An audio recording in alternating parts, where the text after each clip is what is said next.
Past week, we've been working to piece together a timeline of exactly what happened. And new Houston Fire Department documents give us our best look at the chaos that unfolded in real time. Our Marcelino Benito has been taking a really close look at the documents all day. What did you see, Marcelino? Well, guys, we obtained this HFD written log today. It is 11 pages that give excruciating detail about what police, fire, and EMS were facing that day. And it makes one thing clear: the event was out of control before it even started. The video captured the chaos in broad daylight, nearly 12 hours before Travis Scott even took the stage. At 9:23 in the morning, HFD reports concertgoers had breached the main gate. By 10:02, reports of fences damaged and no control of participants. Everything indicates that there were issues throughout the day. 3 hours later, just before 1 p.m., things had not improved. Reports of bolt cutters being used to enter the venue.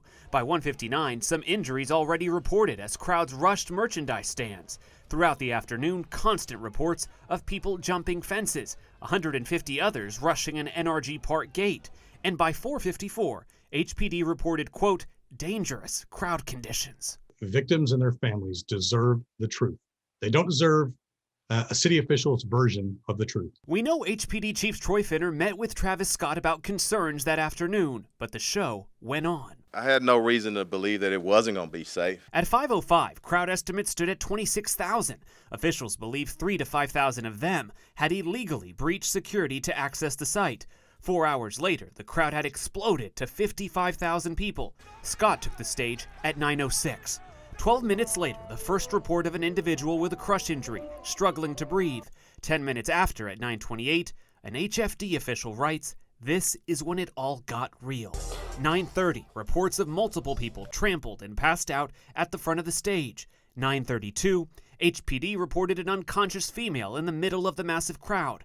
A minute later, more reports of multiple people down in the chaos. By 9:35, the 911 calls started coming in. At least 5 reported unconscious persons and CPR in progress. At 9:38, Houston officials said a mass casualty incident had occurred.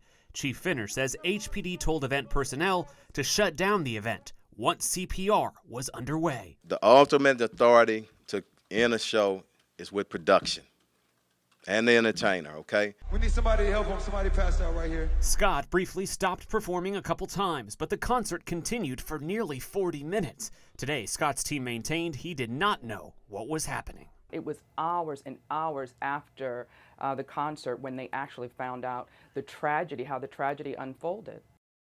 Now, these logs will likely raise more questions about why the event was allowed to go on despite chaos earlier in the day. By the end of the night, we now know 8 young people were dead, a 9th added to the death toll just yesterday.